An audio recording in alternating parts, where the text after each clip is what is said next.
अस्सलामुअलैकुम वरहमतुल्लाह। मैं जैकम खान एक बार फिर देखिए, हम आपको सिलेबस एक्सप्लेन कर चुके हैं कि किस तरह के आपके क्वेश्चन आएंगे। ये आपका फर्स्ट टॉपिक है दास्तान मीर अमन। कौन सा है? सरगुज़िश्त आजाद बख्त बादशाह की। ये आपका फर्स्ट टॉपिक है। देखिए, पहले हम मीर अमन की सवाने हयात के बारे में पढ़ेंगे। जैसा कि मैंने आपको बताया था कि जिस भी टॉपिक को हम पढ़ रहे हैं, पहले उस टॉपिक के मुतालिक जो उसका राइटर है या शायर है या अदीब है, जो भी है, हम पहले उसकी सवाने हयात पढ़ेंगे। उसके बाद हम उस सबक के मुतालिक पढ़ेंगे उस सबक में क्या क्या है।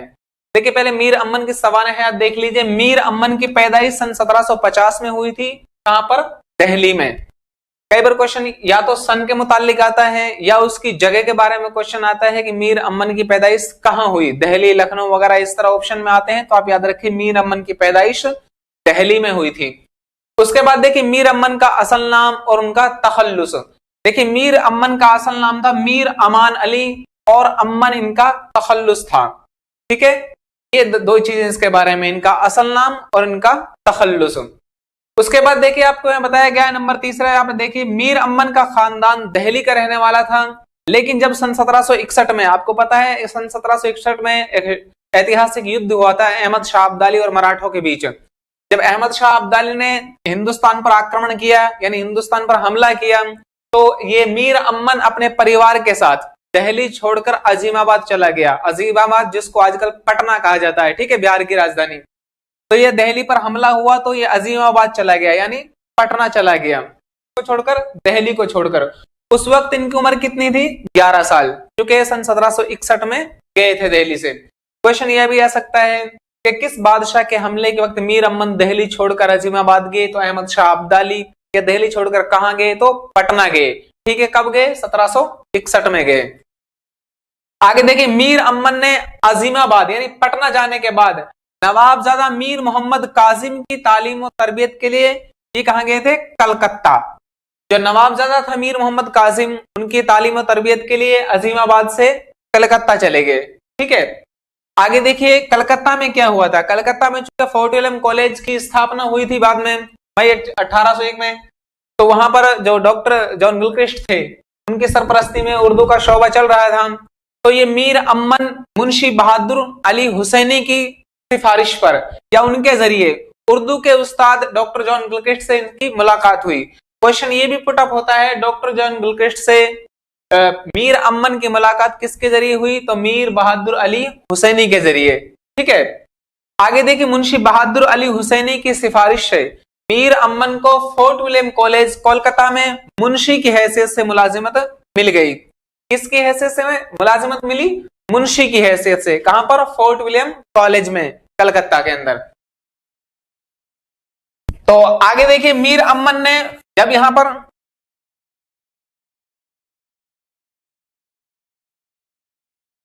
मीर अमन को मुलाजिमत किसकी हैसियत से मिली थी? मुंशी की हैसियत से। उसके बाद देखिए मीर अमन ने डॉक्टर जॉन गिलक्रिस्ट की फरमाइश पर अंग्रेज तलबा को उर्दू सिखाने के लिए किस्सा-ए चहार दरवेश का उर्दू में तर्जमा किया। क्वेश्चन आपका ये भी पुटअप हो सकता है कि किस्सा-ए चार दरवेश का जो उर्दू में तर्जमा किया था बागो बहार के नाम से, वो किसकी फरमाइश पर किया? तो जॉन गिलक्रिस्ट की फरमाइश पर। किन के लिए क्या? अंग्रेज तलबा को, जो अंग्रेज थे उनको उर्दू सिखाने के लिए क्या गया था। फारसी किताब थी किस्सा-ए चार दरवेश, अमीर खुसरो की किताब थी जिन्हें तूती हिंद कहा जाता है, हिंदुस्तान का तोता कहा जाता है जिन्हें, उनकी किताब थी कौन सी? किस्सा-ए चार दरवेश। इसमें चार दरवेशों के किस्से बयान किए थे अमीर खुसरो ने, तो इसे इन्होंने बागो बहार के नाम से तर्जमा कर दिया था इसका। अब देखिए बागो बहार का तर्जमा इन्होंने सन 1801 में शुरू किया। कब किया? सन 1801 में शुरू हुआ है, जो 1802 में मुकम्मल हो गया था। देखिए 1802 में वो तर्जमा मुकम्मल हो गया था और ये किताब सन 1804 में शाये हुई। लेकिन एक बात याद रखिए, 1804 में तो ये शाये हुई है, लेकिन कई बार क्वेश्चन ये आ जाता है कि बागो बहार पहली मर्तबा कब शाये हुई। देखिए आपको बता दूं कि बागो बहार पहली मर्तबा सन 1803 में शाये हुई थी। ठीक है, क्योंकि 1801 में लिखना शुरू हुआ, 1802 में मुकम्मल हो गई और पहली मर्तबा सन 1803 में ये शाये हुई। लेकिन एक मुकम्मल किताबी शक्ल में, एक मुकम्मल किताबचे की शक्ल में सन 1804 में शाये हुई। कब हुई थी? सन 1804 में। ठीक है, देखिए मीर अमन से पहले सन 1785 में मीर अमन ने किस्सा है चार दरवेश का तर्जमा किया कब? सन 1801 में स्टार्ट किया, 2 में मुकम्मल किया। लेकिन उससे पहले सन 1785 में अता हुसैन खां तहसीन ने किस्सा है चार दरवेश का तर्जमा नौ तर्जे मुरस्सा के नाम से किया। किसके नाम से किया? नौ तर्जे मुरस्सा के नाम से किया था मीर अता हुसैन खां तहसीन। उसके बाद देखिए मीर अमन ने सन 1804 में, कब? सन 1804 में मुल्ला हुसैन वाइज काशफी की किताब, मुल्ला हुसैन वाइज काशफी की किताब अखलाके मुहसिनी का गंजे खूबी के नाम से तर्जमा किया। किसके नाम से किया था? गंजे खूबी के नाम से तर्जमा किया था। ठीक है, ये मीर अमन के इंपॉर्टेंट फैक्ट हैं जिनके मुतालिक अक्सर क्वेश्चंस क्या रिपीट होते रहते हैं, इनके बारे में क्वेश्चंस पूछे जाते हैं। ठीक है, इन्हीं से संबंधित अक्सर क्वेश्चन आते हैं, चाहे नेट हो, कॉलेज लेक्चरर हो, स्कूल का एग्जाम हो या स्कूल लेक्चरर का एग्जाम हो। ठीक है, उसके बाद देखिए मीर अमन की वफात के सिलसिले में है कि मीर अमन की पैदाइश हुई थी सन 1750 में, लेकिन इनकी वफात हुई थी सन 1837 में। कहां हुई थी? कलकत्ता के अंदर, कोलकाता या कलकत्ता, और पैदाइश हुई थी इसकी दिल्ली के अंदर। ठीक है, अब इसके मुतालिक कुछ कौल व कवाल भी हैं, जैसे सर सैयद अहमद खां का कौल है कि मीर अमन को उर्दू नस्र में वही मकाम और मर्तबा हासिल है जो मीर तकी मीर को उर्दू शायरी में हासिल है। ठीक है, किसने कहा था? सर सैयद अहमद खान ने। सर सैयद अहमद खान ने कहा मीर अमन के मुतालिक कि मीर अमन को उर्दू नस्र में वही मकाम और मर्तबा हासिल है जो मीर तकी मीर को उर्दू शायरी में हासिल है। ठीक है, आगे देखिए फिर ख्वाजा अहमद फारूकी साहब का कौल है मीर अमन के मुतालिक कि बिलाशुबा मीर अमन ने वो नई नस्र ईजाद की कि जिसके जुमले आज भी मिस्री की डलियां और शरबत के घूंट मालूम होते हैं। देखिए ऐसी डेफिनेशन पूछी जाती हैं एग्जाम के अंदर, क्योंकि आपका स्कूल लेक्चरर का एग्जाम है तो ऐसी डेफिनेशन आती रहती हैं कि मीर अमन ने वो नई नस्र ईजाद की जिसके जुमले आज भी मिस्री की डलियां और शरबत के घूंट मालूम होते हैं। ये किसका कौल है? ख्वाजा अहमद फारूकी का कौल है, सर सैयद अहमद खां का कौल है, कलीमुद्दीन अहमद का कौल है, रशीद अहमद सिद्दीकी का कौल है। इन चार पांचों में से क्या है? किसी ना किसी का नाम जरूर आता है। तो आप देखिए शरबत और मिस्री की डलियों का कौल किसका है? ख्वाजा अहमद फारूकी का कौल है। उसके बाद देखिए जो बागो बहार है, ये अदबी एतबार से, अदब की सिन्फ के एतबार से क्या है? दास्तान है। क्या है? दास्तान है। लेकिन दास्तान तो है, असल दास्तान क्या थी? किस्सा है चार दरवेश। बागो बहार दास्तान है लेकिन एक तर्जमा की है, चूंकि तर्जमा शुदा एक किताब है, इसका तर्जमा की हुई एक किताब है। ठीक है, लेकिन ये एक तर्जमा है जिसके मुसन्निफ कौन है? मीर अमन दहलवी, यानी बागो बहार के मुतरजिम। क्योंकि तर्जमा किसका हुआ था? किस्सा है चार दरवेश का, और उसका तर्जमा बागो बहार के नाम से किसने किया? मीर अमन दहलवी ने। मीर अमन ने लिखा है इसके मुतालिक कि बागो बहार की जबान, मीर अमन ने बागो बहार की जबान के मुतालिक लिखा है कि बागो बहार की जबान वही है जो दिल्ली के बच्चे, बूढ़े, जवान, मर्द, औरत यानी सभी इस्तेमाल करते हैं। बिल्कुल आम, फहम और सादा जबान इन्होंने इस्तेमाल की है। देखिए सबक शुरू करने से पहले आपको एक बात बता दूं कि जो ये बागो बहार या सरगुज़िश्त आजाद बख्त बादशाह की, या यूं कह सकते हैं ख्वाजा सरपरस्त का, आपके स्कूल लेक्चरर का जो सिलेबस है उसमें ये ग्रेजुएशन के टॉपिक में भी है, और यही टॉपिक आपका बागो बहार वाला पोस्ट ग्रेजुएशन के टॉपिक में भी है। हम सिर्फ आपको यहाँ पर ये सरगुज़िश्त आजाद बख्त बादशाह के मुतालिक कुछ शॉर्ट पढ़ा रहे हैं। ठीक है, इसकी जो कंप्लीट डिटेल होगी, ठीक है, जो पूरा एक्सप्लेन के साथ पूरा आपको बागो बहार का एक नक्शा आपके सामने रखा जाएगा, पूरा पढ़ाया जाएगा, वो जो ग्रेजुएशन या पोस्ट ग्रेजुएशन के टॉपिक में आपको पढ़ाया जाएगा। क्योंकि दोनों टॉपिक सेम है, जब वहां हम कंप्लीट एक्सप्लेन के साथ पढ़ेंगे तो मीर अमन की मुकम्मल सवाने हयात भी वहां पढ़ा दी जाएगी। ठीक है, तो आप यूं ना समझिए कि सबक कुछ छोटा हो गया, इतना छोटा भी नहीं है, कंप्लीट एक्सप्लेन किया है और कर रहे हैं आगे। ठीक है, लेकिन मुकम्मल जो इसकी दास्तान है, चूंकि हमें 3 जगह पढ़ना है इसको, सरगुज़िश्त, सीनियर सेकेंडरी, ग्रेजुएशन और पोस्ट ग्रेजुएशन। ठीक है, तो तीनों को वहां एक्सप्लेन के साथ पढ़ेंगे। जब हम हाई स्टैंडर्ड लेवल को एक्सप्लेन करेंगे तो लो स्टैंडर्ड ऑटोमेटिकली क्लियर हो जाएगा। ठीक है, देखिए मीर अमन ने बागो बहार के मुतालिक लिखा है, मुझे भूल जाएंगे बादे मर्ग, यानी मेरे मरने के बाद लोग मुझे तो भूल जाएंगे, रहेगा मगर ये सुखन यादगार। ठीक है, रहेगा मगर ये सुखन यादगार, ये मतलब बागो बहार कि लोग, मैं मर जाऊंगा, दुनिया से चला जाऊंगा, ऐसा तो हो सकता है कि लोग मुझे फरामोश कर दें, मुझे भूल जाएं, लेकिन मेरी जो तसानीफ है, मेरी जो एक किताब है, ये लोगों को हमेशा याद रहेगी। ठीक है, यही वजह कि आज भी हम इसको पढ़ रहे हैं। ठीक है, अब देखिए बागो बहार के मुतालिक क्वेश्चन ये आता है कि बागो बहार में दरवेशों के किस्से हैं, तो 4 दरवेशों के हैं। बागो बहार में कुल कितने किस्से हैं, तो बागो बहार में 5 किस्से हैं। ठीक है, 4 दरवेशों के किस्से और 5वां ख्वाजा सग परस्त का किस्सा है। किसका है? ख्वाजा सग परस्त का। अब देखिए बादशाह आजाद बख्त, जो ये सग परस्त वाला है, ये बादशाह आजाद बख्त का किस्सा दरअसल ख्वाजा सग परस्त का ही किस्सा है, जो कहां का बादशाह था? रोम का। की राजधानी उस वक्त क्या थी?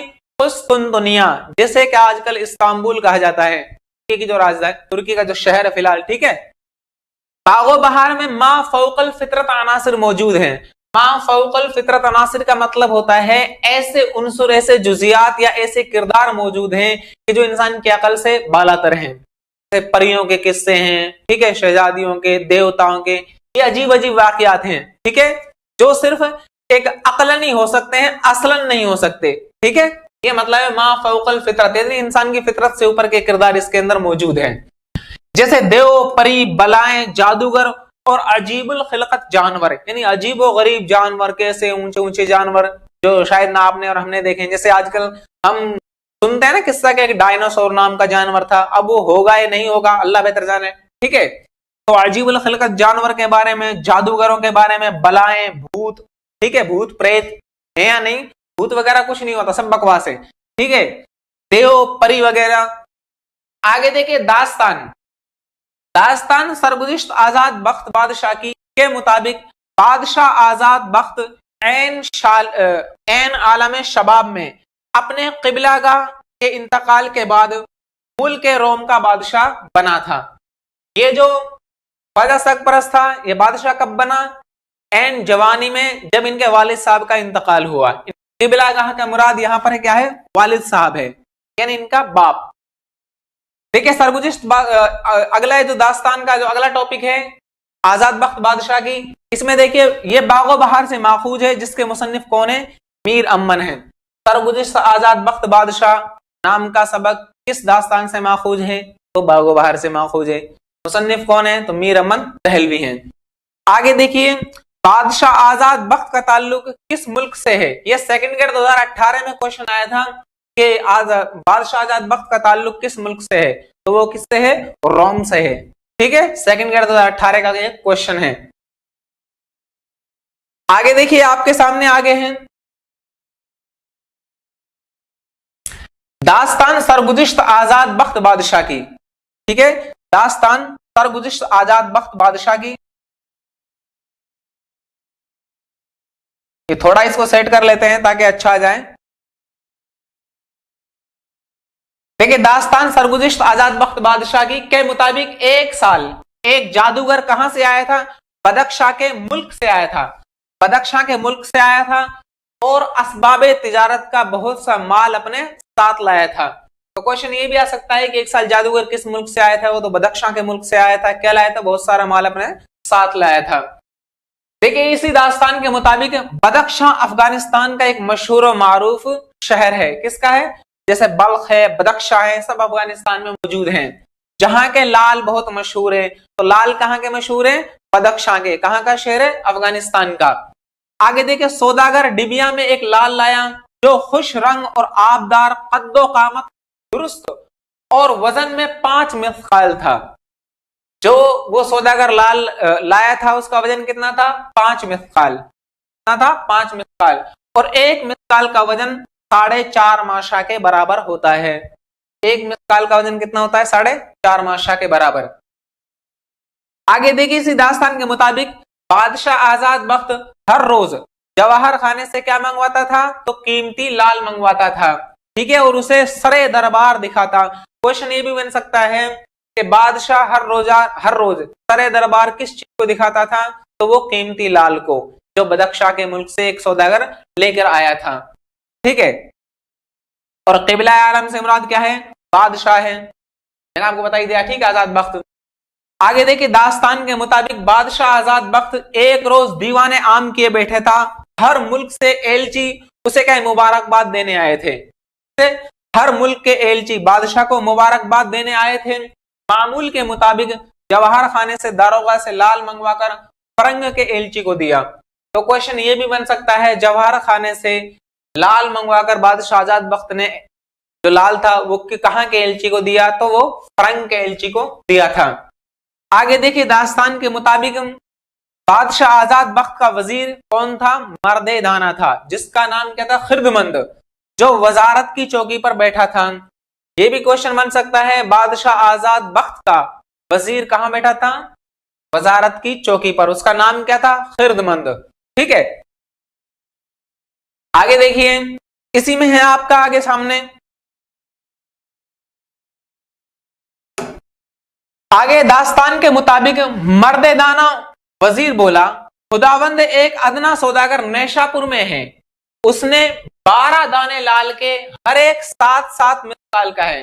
यानी जब उस लाल को देख रहा था बादशाह, तो उसके वजीर ने बोला कि खुदावंद के बादशाह को एक उसके क्या बोलते हैं मर्तबे के एतबार से बातचीत करते हैं।